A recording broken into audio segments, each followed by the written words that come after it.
Hey everyone, welcome to Three Mystics at a Roundtable with Gary Langley, Sally Taylor, and moi.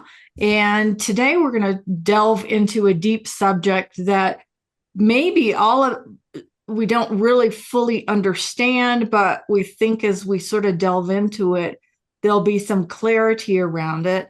And the subject matter today is the dark night of the soul. And in my understanding on the spiritual journey, we kind of go through stages of our spiritual journey. And I would say a lot, not everyone, goes through these stages. And I put this at around stage number 5, and it's called the dark night of the soul. It's when, um, in my opinion, from what I experience, where we look at all the dark, unhealed parts of ourselves and choose to love it. But it's that struggle between being able to love that experience or whatever has taken us to that place, and it's shifting it from pain into love. So maybe that's where we start, is the dark night of soul, a shift from pain and fear into choosing love and acceptance of whatever is happening in our lives. So I thought we'd start with Sally, who mentioned this topic a little bit in our last session that we did together, and explain to the folks here what you feel a dark night of the soul is, or what you experienced as a dark night of the soul. Right. And everything you've said, I agree with completely. For me, it was an event that threw my ego up against a wall and basically kind of smashed it. When my son passed away by suicide back in 2012, so it's been almost 13 years ago now, um, everything that I defined myself by suddenly got called into question. And the things that I thought were most important to me just kind of crumbled in front of my eyes. And it really was an ego death for me. And a lot of people do describe that. My sense of self was just, you know, completely obliterated because I defined myself by my roles in life. I define myself as a daughter, a sister, a wife, a mother, a teacher, an artist. All of those descriptors is how I defined who I was. And suddenly, no matter how hard I had tried to be good at all of those things, and in particularly being a mother, I had failed at the most important things that mattered to me. Mm. And so not only was I grieving my son's transition, but I was grieving who I thought I was. And it was just too much grief all at once, basically, to put a fine point on it. And at some point in that process, I came to a level of surrender. And it was in the surrendering that I began to be able to rebuild some understanding of who I really am at a core level. And, of course, experiences along the way led to that. It was not a quick process for me, and I don't think it's quick for most people who go through something like this.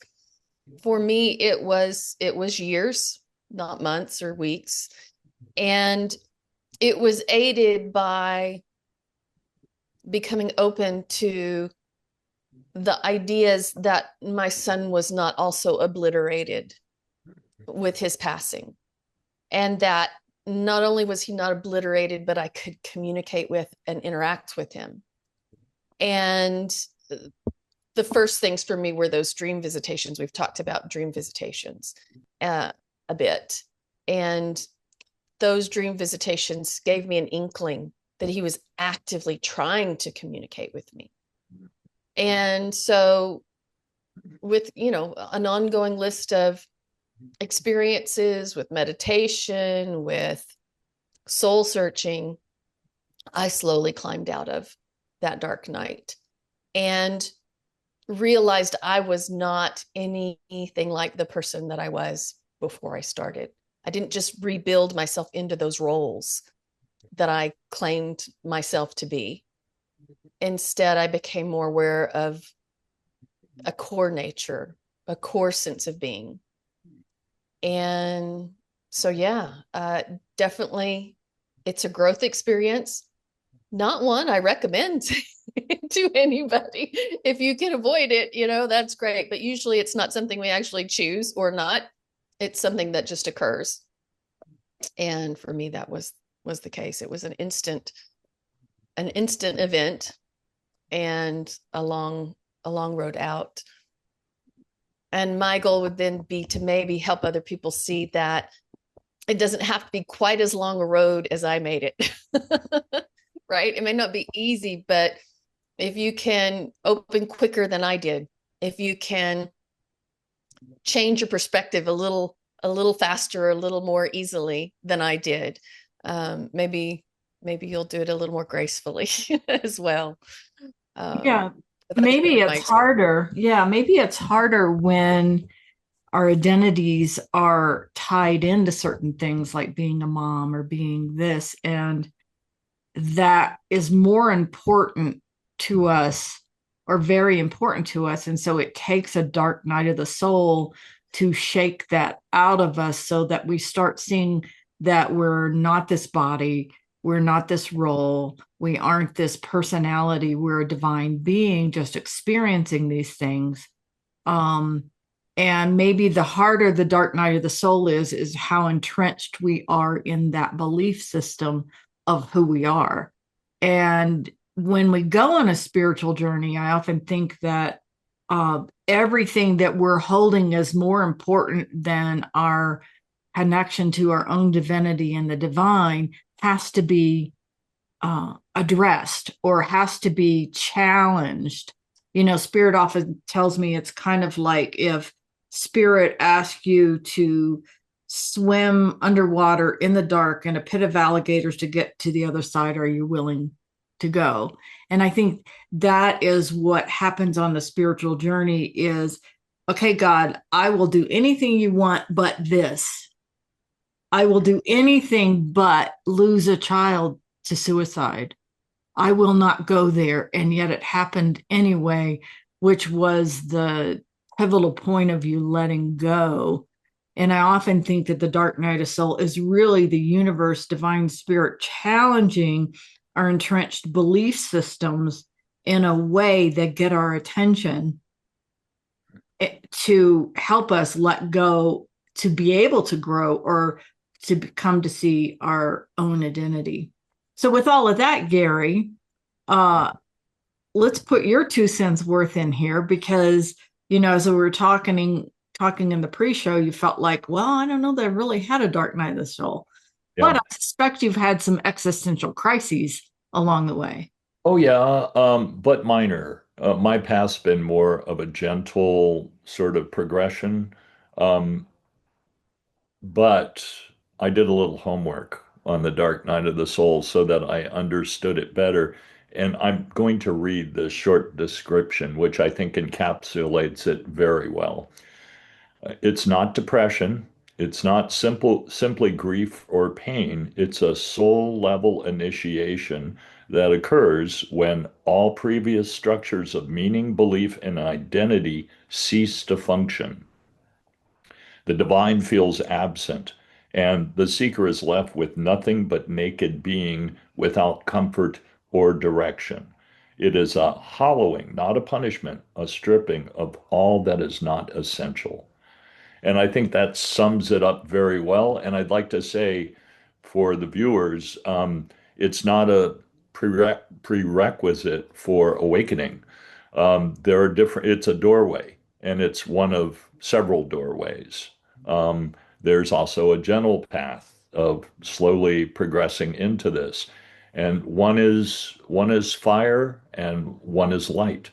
And to go through the fire is very intense. I do know people that have traversed that, and Sally, of course, just talked about that. It was like a falling away of her identity in so many ways. And that's a hard way to go, but I do want to stress it's not an essential way.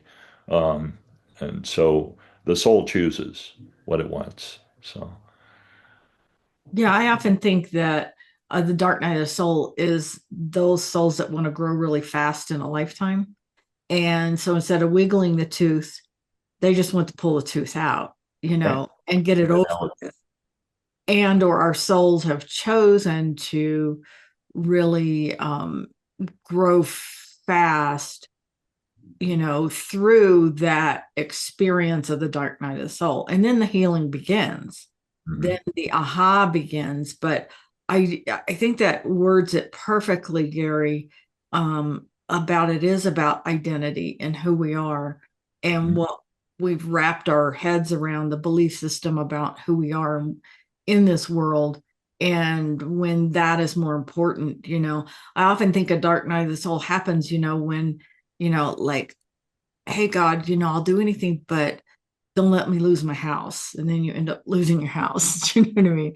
God, I'll do anything, but don't let me do this or don't do this. It's that resistance that I think in the pain that creates the dark night of the soul. Sally, you're shaking your head. So what's going on? No, I'm just absolutely, you're saying the words that are in my brain, that Uh, it very much has to do with your resistance.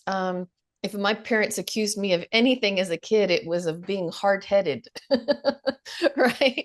And so, but I was also, uh, I was taught the importance of all those roles as a child. The religion that I grew up in, I don't know why this was such a sticking point for me, but I think it was very much attached to my ideas around role as a mother.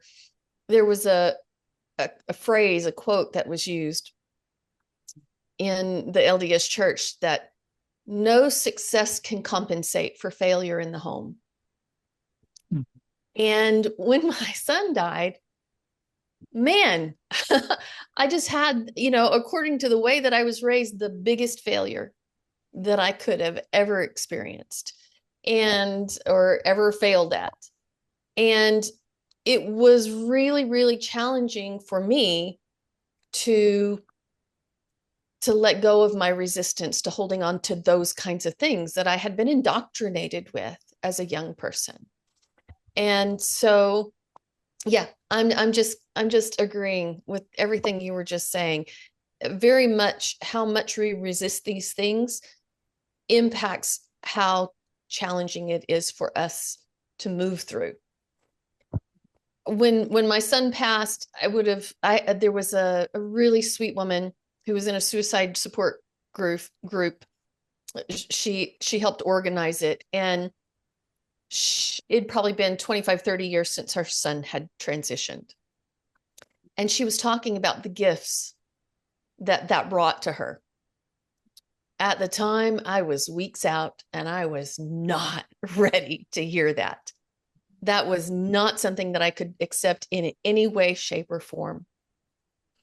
Now, nearly 13 years later, I fully understand what she was saying. And bless her heart, she apologized to me and my husband in the moment.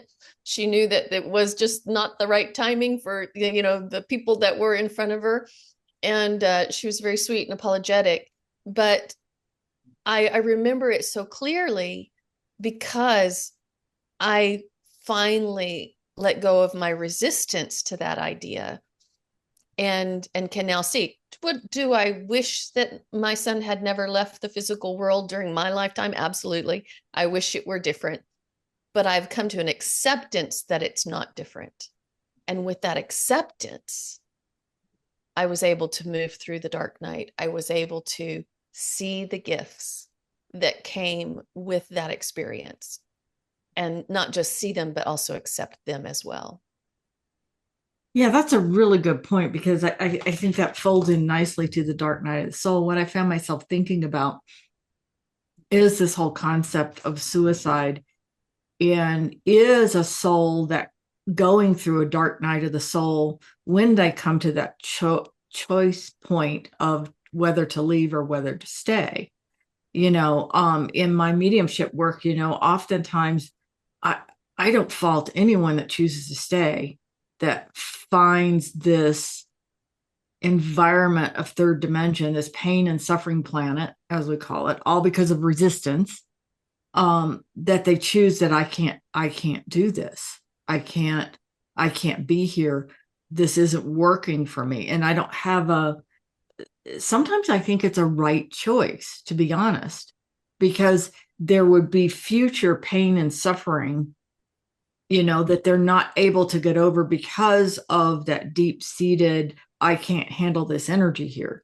I can't handle the way the planet is. I mean, we all go through that. And I sort of talked about this last time about being so frustrated that the world is so mean, that there's so much pain and suffering in what humans do to other humans. And in some ways, that is a mini dark night of the soul of having to come to acceptance that this is something I can't change. I can't, no matter how much work we do in this world, we can't change everybody and bring them to the light or bring them to love. It has to be their choice. And that is their path. But is going back to the whole concept of suicide is, I think a lot of these folks get to the end of their rope and not have a way out or not have the tools to get out of it, to see what they're resisting and that kind of thing. And they make that choice to leave. So any thoughts on that? Yeah, well, that's essentially, I think, what my son experienced, in that I knew from when he was an infant that he was a very tender, sensitive young man. He stayed that way throughout. You could see when he was hurt deeply by things. I mean, he didn't necessarily speak about it. He kept a lot of it very internal, but as a parent, you kind of know when your child is feeling hurt.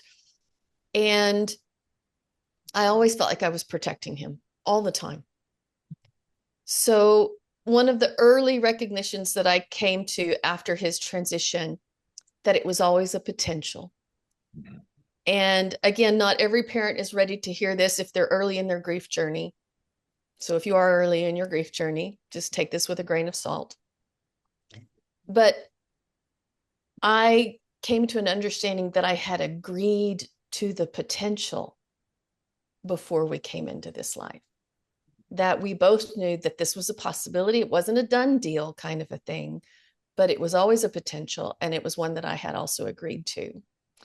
And so with that understanding, again, it led me to an earlier ability to accept what I didn't like, what I didn't want, but an acceptance that maybe this was a choice that we both had made together, and the potential came to fruition.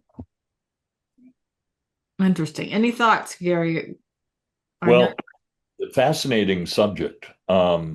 And I have this great quote. I'm just going to share it because I think it speaks to this really clearly. And that is the dark night a sign of being lost, or the soul's quiet way of saying, I no longer consent to pretending? In other words, all the drama and life experience, we play a role. And that role suddenly in the dark night drops away. It just falls off. And a person can really feel lost in that. And, I honor anyone that takes that particular pathway to awakening. But glad it wasn't mine, Yeah, like I sort said, of it's not recommended. not recommended and not required. So there are different doorways to awakening, and certainly that is a very intense one. But I think Sally speaks to this issue better than I can because she's had direct experience with it. So, Well, and Susan, I wanted to ask you if you have had this experience yourself, of one form or another.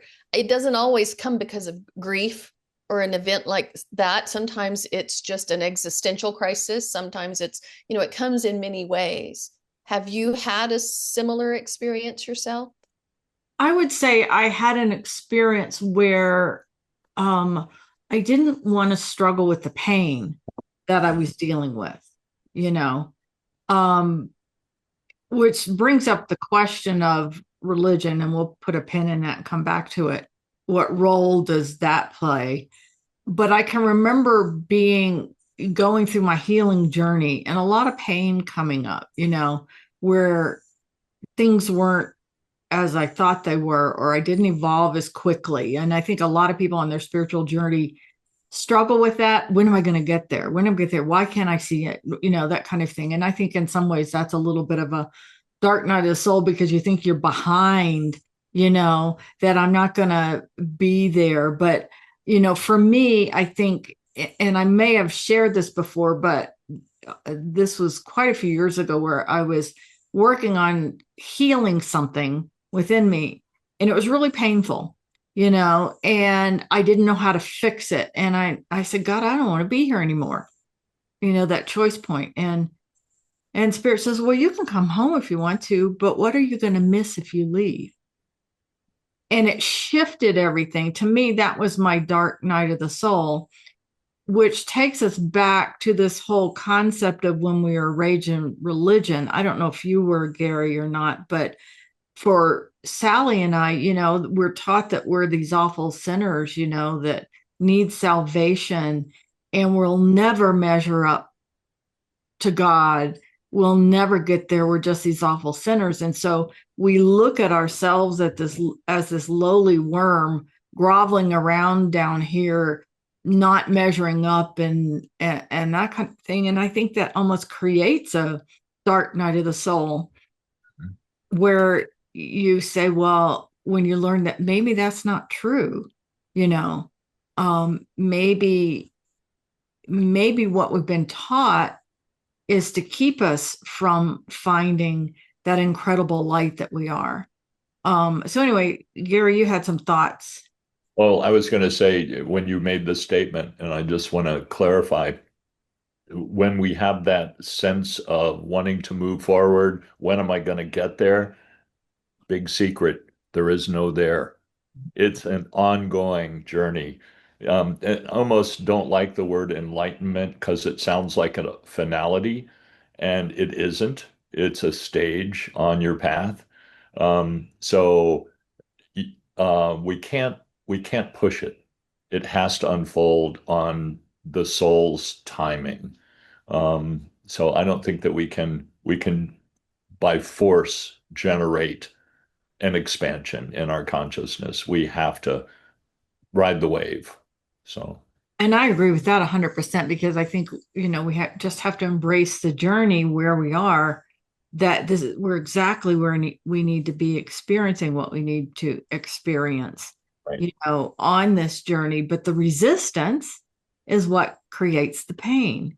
It's wanting it to be different. And I really think that's sort of the crux of the spiritual journey. We're holding on to a belief so deep that we can't let it go. And universe, God, divine spirit loves us enough to shake that belief that we can let it go, because that's what's created. If we call out to the divine, again, there's this whole thing of free will.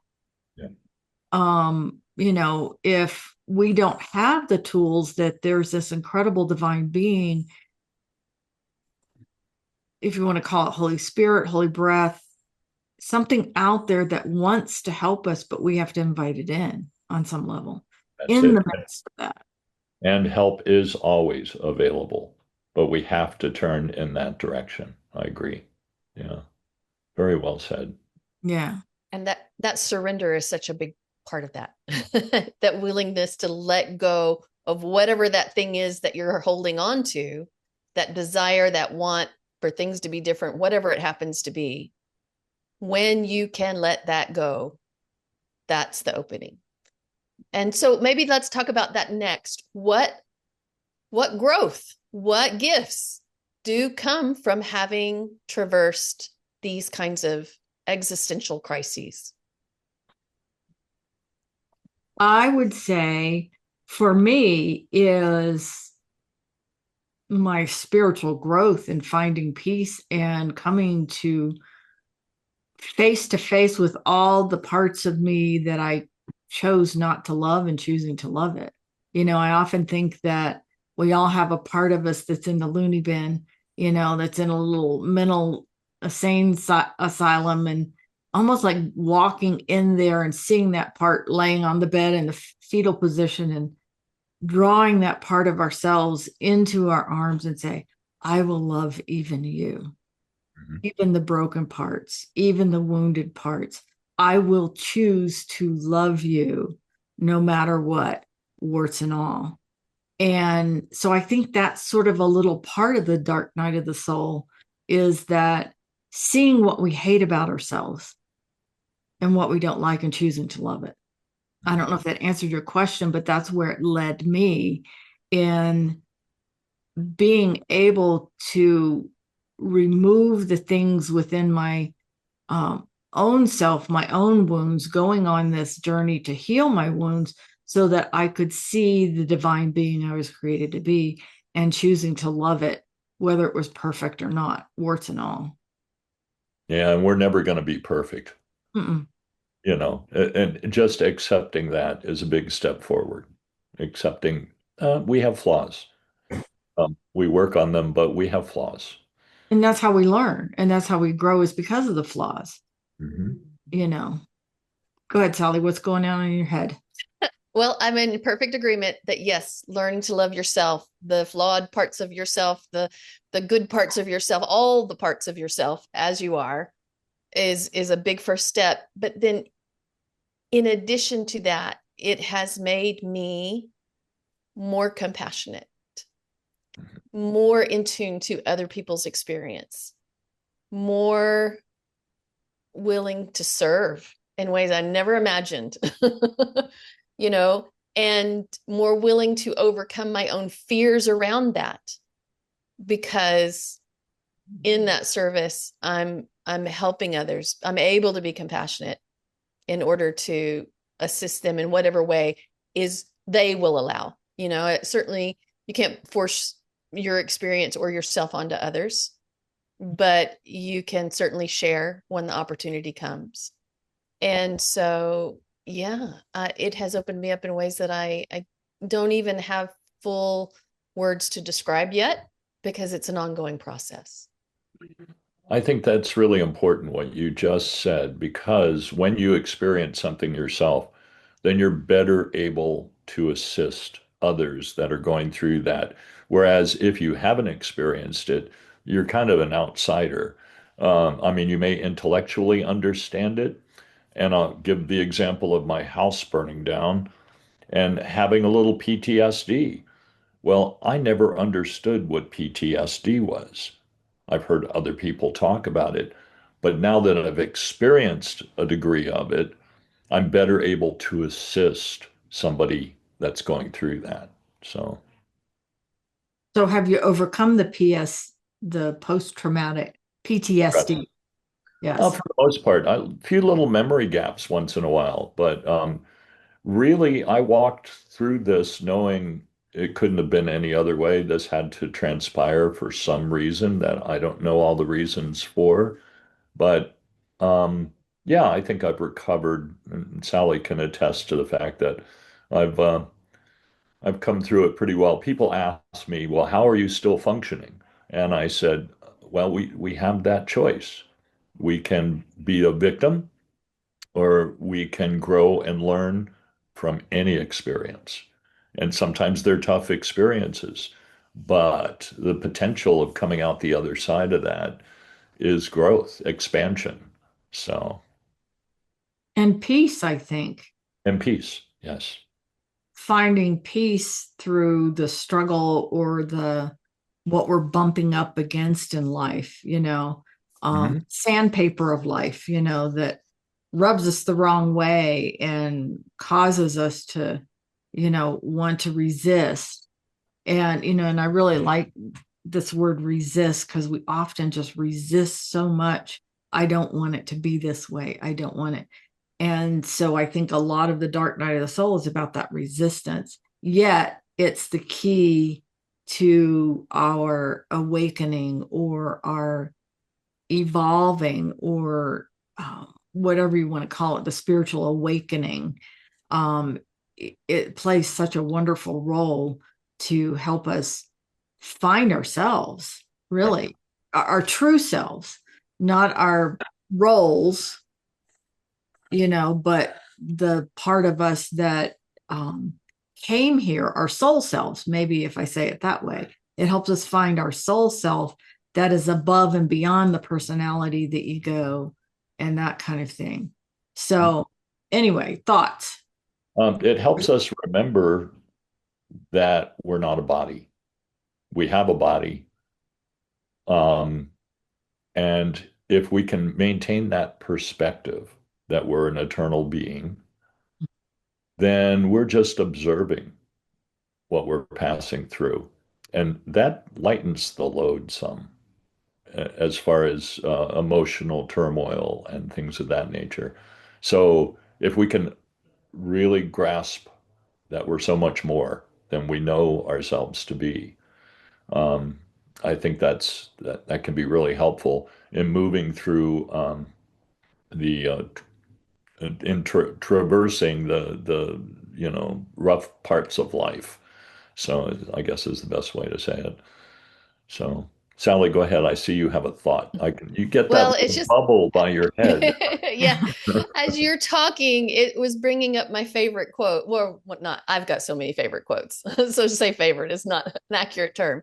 But there is a quote, and I don't know who said it, but it's essentially, if you find yourself walking through hell, keep walking. Yeah. And so with that idea, there's no timeline to these things. I said it took me a long time.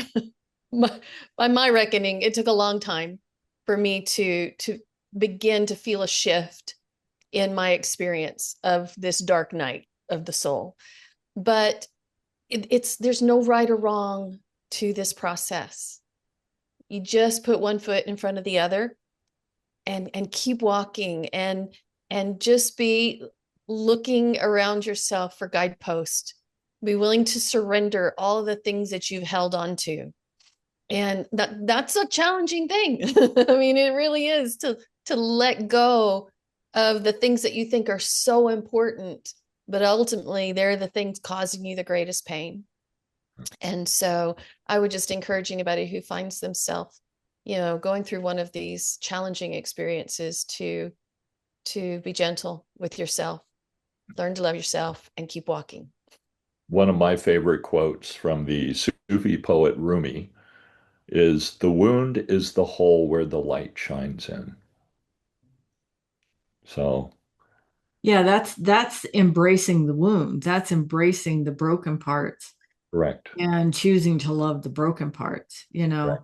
I think for all of us, it's like we really want folks to understand there is a way out, Mhm. so that if you're in a position where whatever it is, there is a gift in it. I think one of the first stages of the spiritual journey is what I call the wake up call. When something happens that you have no place else to look but up, to call in that unseen world. Is there a divine being that loves me? Is there interaction with that world? Is there something beyond what I'm believing in this world? And I think that a spiritual journey can start with a dark night of the soul. I think in some ways that's what happened with me, being in a miserable marriage, not knowing how to get out of it, not knowing why I was so unhappy, and just inviting that divine spirit to be my teacher.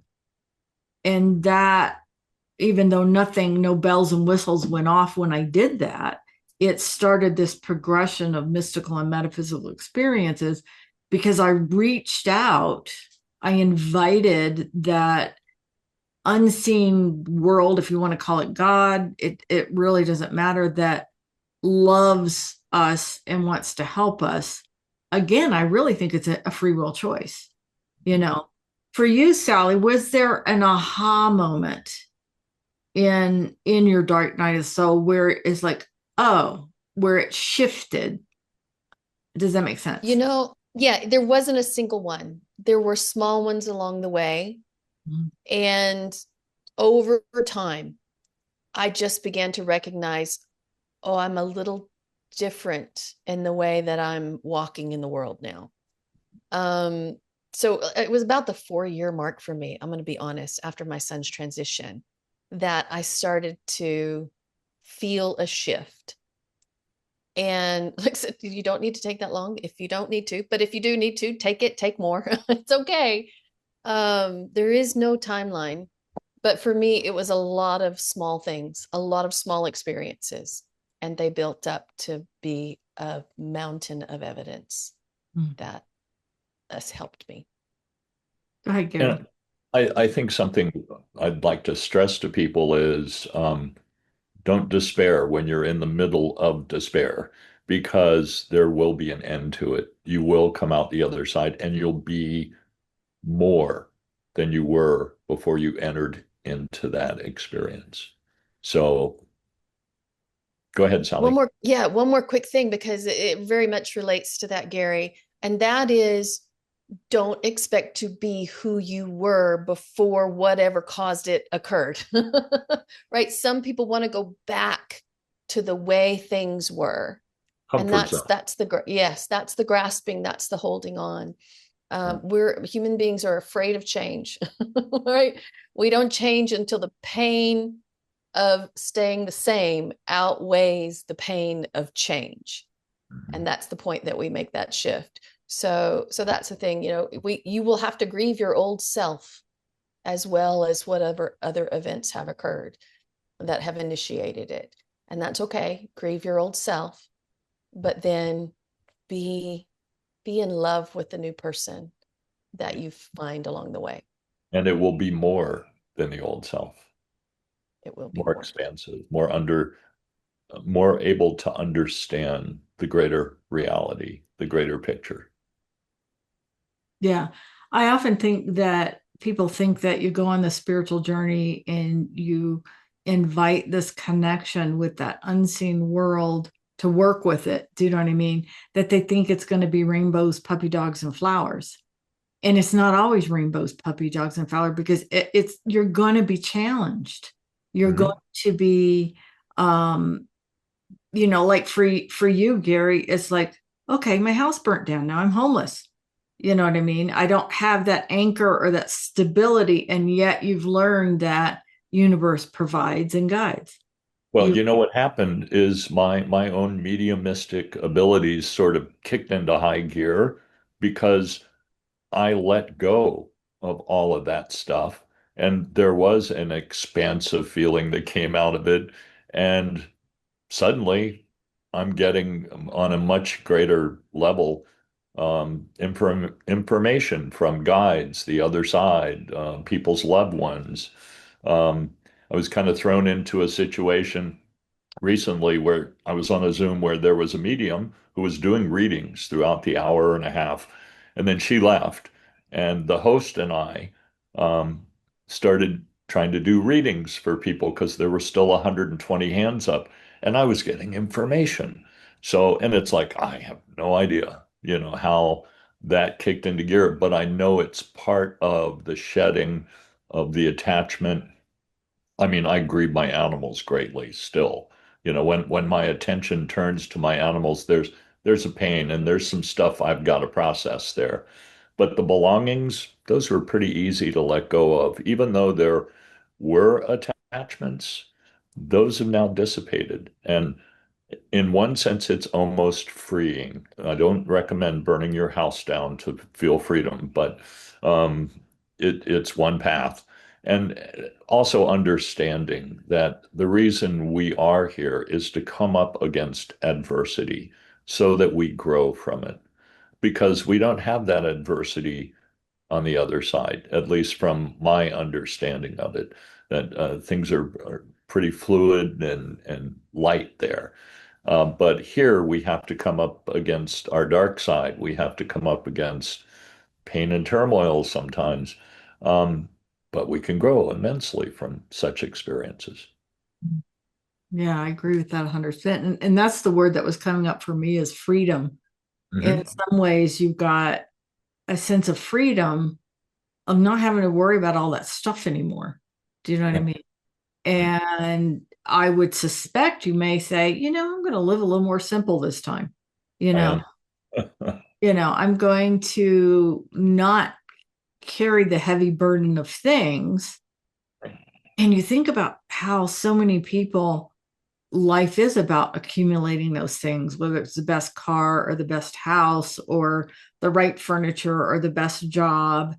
And if all of and again, all those are ego things, to show the world that I've made it somehow because I can afford all these things. And a lot of times the rug is pulled out from people. I think if they're going somehow need to go on that spiritual journey, it's going to be pulled out from under because those things are more important to them than their soul growth or their soul's awakening, you know.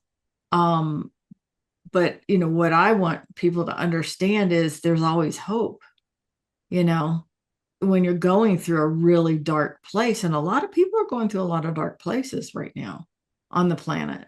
Um, I think we're being forced into this looking at ourselves and deciding what is important and what is not. What are we holding on to, that I need to let go of? And that's ruling my life because I'm so obsessed with hating this or hating that or wanting it to be different and the world is just full of that right now. And I think there's hope to realize that you can let all those things go. You know, right now you can let them go and find a different way or find a more peaceful path um, by letting go. You Yeah. know. The journey's not always joyful, though it can be. Mhm. It certainly can be a gradual unfolding, which is kind of more of what I've experienced. The closest thing I think I had to a sort of dark night, but not quite, was somebody did a healing on me once. And at the time, I was managing a camp in the Sierra Mountains, and my sense of personal self fell away. It just fell away. And it was like that for days. There was not a remnant of Gary the person. I don't know if that describes it.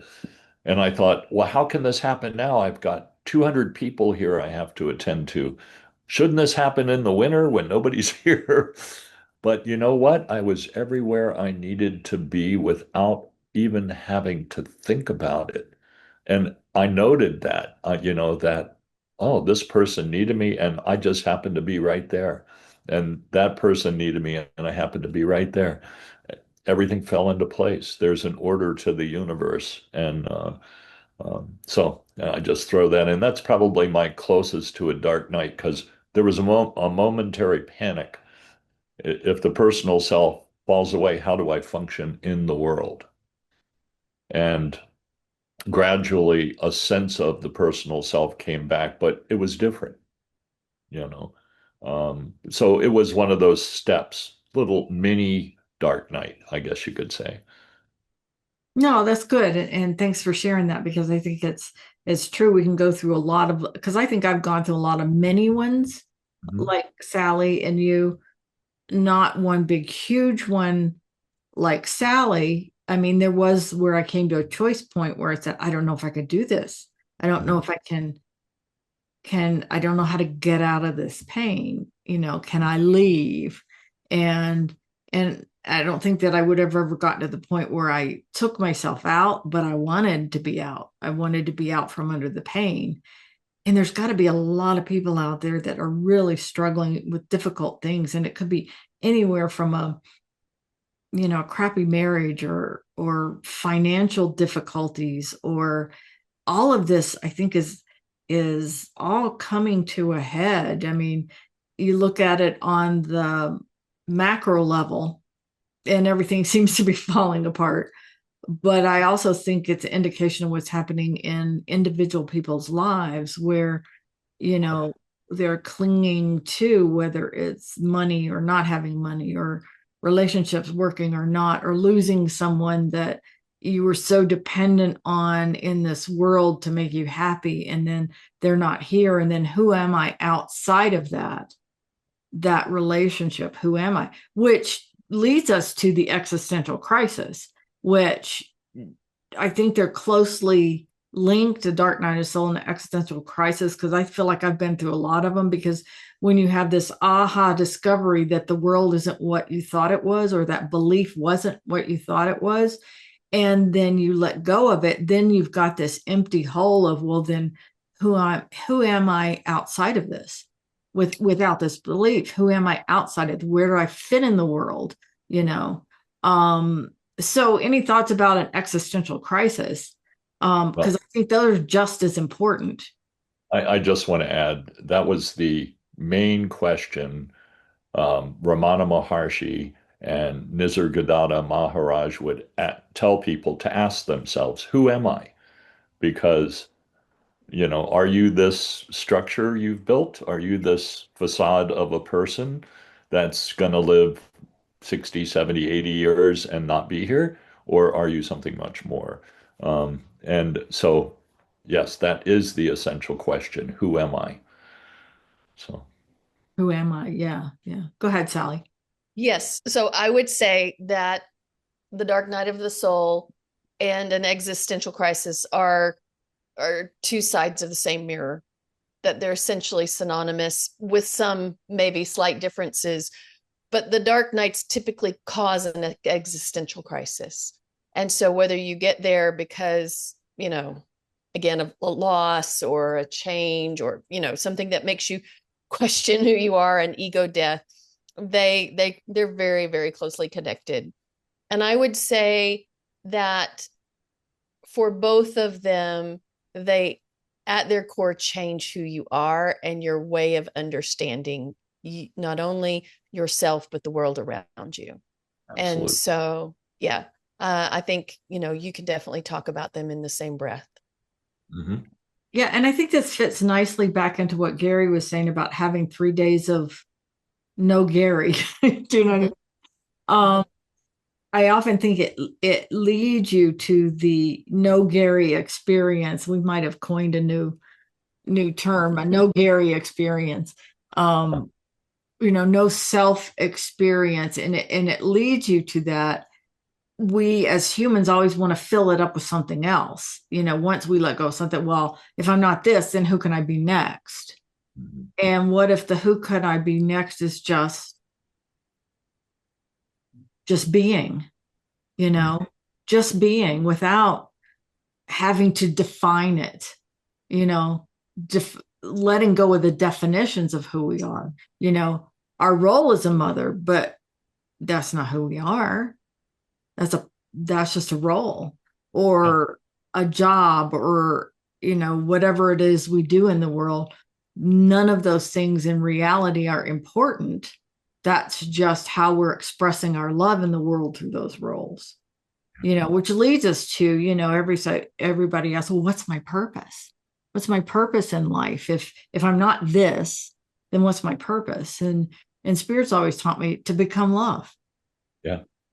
Your That, mission is what you do with that love. and as I once told a friend who said, I don't know what my purpose is. What's my purpose? I said, look down. Do you see your feet? And she said, yeah. I said, your purpose is to be where your feet are. Just be in the moment. So, and what you said as well about love, Yeah, because that's the spine of all of this, is right, to come to that place of love. right. The words that are coming to me is surrender to the journey. Yeah. Surrender to the journey and trust that divine spirit will lead you on the journey you need to go. And And don't outline it. Don't outline it. Let don't spirit. outline it. Yeah, right. But if it leads you to a point where you have to face things, go in it willingly.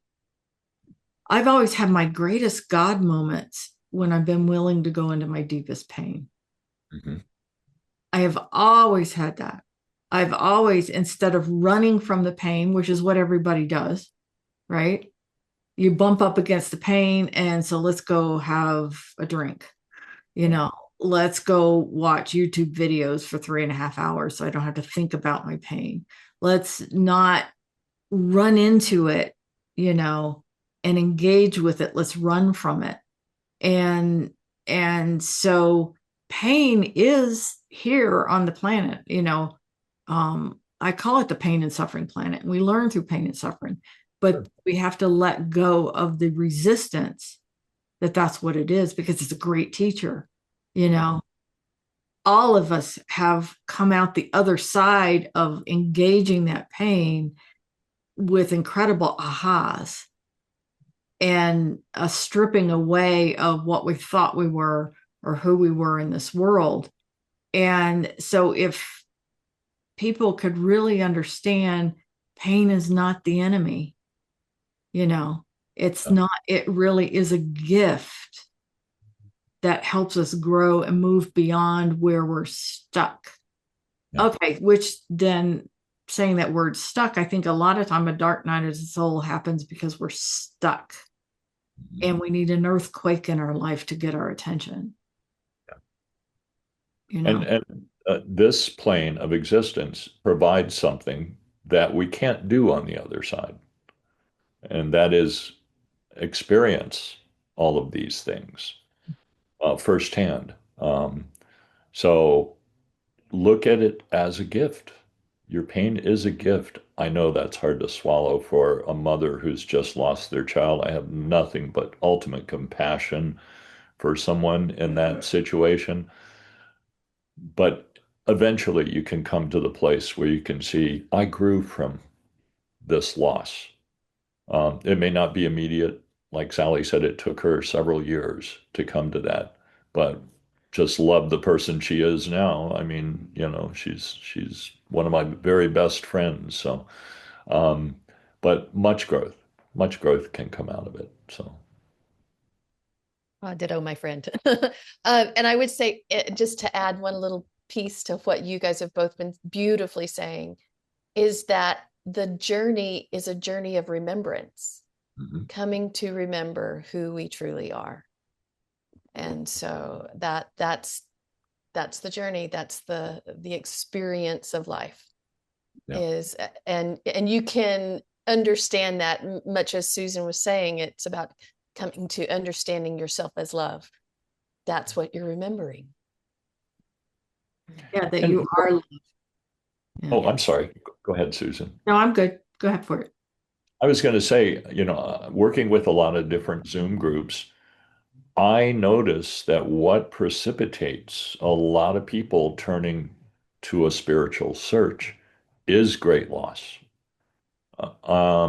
Most of the people are like, you know, can you put me in touch with my loved one? Can, you know, I lost them 5 weeks ago, and it's like, yeah, give it a little time, and you know, you'll be able to communicate with them yourself. You know, you could sit down, invite them to come in, but they would have never turned to the search, so to speak, without having had that really life-changing experience. So. All right, so maybe let's end this with um, sharing about, to the audience, if you're going through a dark night of the soul, Thanks maybe give for them some viewing words this of video. wisdom Please like, share, of and how to subscribe. walk through that gracefully, or how you would do that. So, yeah, who would like to go first? Well, I would just say breathe. Mm. Take time, breathe, sit quietly. It doesn't have to be a long meditation time, 5 minutes a day, 5 minutes twice a day. Get to that place where you, you're in touch with your true essence. Um, and it may take a while, but it will shine through. And you know, I think Sally put it beautifully, and I forgot the phrase she said, but um, Yeah, I would just encourage people persevere. Oh, she said, put one foot in front of the other and walk through the fire. And just keep putting one foot in front of the other. And know that you're loved. You are loved, and there are unseen beings around you that love you immensely and are there to support you. Don't hesitate to ask them for help. Sally? My answer is very similar because when Gary says breathe, my experience was meditate, which is, kind of the same thing. Find yourself the opportunities to focus on whatever focal point is good for you, whether it's your breath, whether it's, just a dot on the wall if you need it to be, so that you let the story drop away. And when the story drops away, your resistance drops away. And as you become familiar with what that feels like, you get better and better at accessing it. Mm. And so meditation was a really big piece of my journey. And that's what allowed me to do. It allowed me to drop the story and to connect to who I really am. Very good. I often think that the spiritual journey is only about traveling about a foot from here to the heart. The heart has the same kind of cells that the brain does. It has its own wisdom. It's the seat of the soul. So when you connect in, get out of the head and imagine the breath coming in and out of the heart space. It'll stop the spinning of the pain, because pain is often an ego thing, and just sit and be with the heart space. Just put your focus on the heart space. And in that moment, just say, is there any divine being out there that can help me through this? Yeah. And make that an invitation. You don't have to fix this. The universe loves you enough that it will come in and assist you. All you got to do is ask. That's right. Right. That's right. And if you're going through a crisis like that, if you notice your breath has become very shallow because you're in fight or flight mode, oftentimes with a situation like that. So breathing is extremely important, and balancing and grounding, and just take a few minutes every day. So, agreed. There's God and good in everything, even our deepest pain. And what are you going to miss? If you stay in that pain, there's incredible joy, and there's incredible awakening, and there's learning to love the self, and there's changing your whole life, going in an incredible direction, once you let go and saying, it's okay for me to go here. It's okay for me to walk this path. And I think we've all experienced that. We're on our spiritual journeys. We're not the same person we were 30 years ago when we were pain, or when we went through the experience. Totally different, totally more at peace, totally more totally more seeing the God and good in everything instead of resisting it. That's the gift of the dark night of the soul. It's the remembering. Yes. Yep. Well, thank you very much. This has been a fun discussion. Don't know what next month is going to be, what we're going to discuss. So if something pops into your head, let us know, and we'll see what comes up for next month. But love you guys out there. Hang in there. No matter what you're going through, there is help. All you got to do is ask. So bye-bye. Love you, Susan. Love you. Bye-bye.